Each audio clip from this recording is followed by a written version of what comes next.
గత వారం 10 రోజులుగా ఎగబడి తిరుగుతున్న ప్రమోషన్స్ పనిలో. నేను నైట్ కూడా హోటల్ చేరేటప్పటికి 1 గంట అయింది. మళ్ళీ 3 గంటలకే లేచి రెడీ శ్రీవారి దర్శనానికి వచ్చాం. ఆ అలసట అంతా లోపల ఆ 2 నిమిషాలు 1 నిమిషం ఎంతసేపు ఉన్నాం, మొత్తం అలసట అంతా బయటకు వచ్చేసింది. చాలా పాజిటివ్ అనిపించింది. మాకు ఒకటే అర్థమైపోయిందండి మా సినిమా హిట్ అని. ఆ, ఆయన దర్శనానికి పిలిచారు, మాకు కుదిరింది, వచ్చాం. శ్రీవారి దర్శనం జరిగింది, చాలా బాగా జరిగింది. ఆ, మాకు చాలా హ్యాపీగా ఉంది. ఎందుకంటే ఇక్కడికి వచ్చిన తర్వాత సినిమా హిట్ కొట్టామని మాకు డైజెస్ట్ అయింది.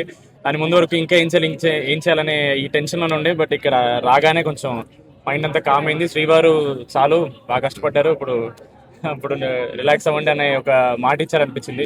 So very very happy. And near గారు చెప్పినట్టు మా సినిమా కూడా చాలా బాగా వెళ్తుందండి. కుటుంబాలన్నీ వస్తున్నారు, మళ్ళీ ఆడవాళ్ళు, పిల్లలు, ఫ్యామిలీస్ అందరూ కలిసి వచ్చి చూసి సినిమా, ఒక మంచి సినిమా తీసామని మాకు ఇప్పుడు రిలీజ్ అయింది. So very very happy. Thank you so much. శ్రీవారి దర్శనం మళ్ళీ మళ్ళీ జరగాలని కోరుకుంటున్నాను నేను. ఇలా ప్రతి సినిమా మంచి సినిమా అవ్వాలి, అది హిట్ అవ్వాలి, ఆయన పిలవాలి, నేను వచ్చి చూడాలంటే.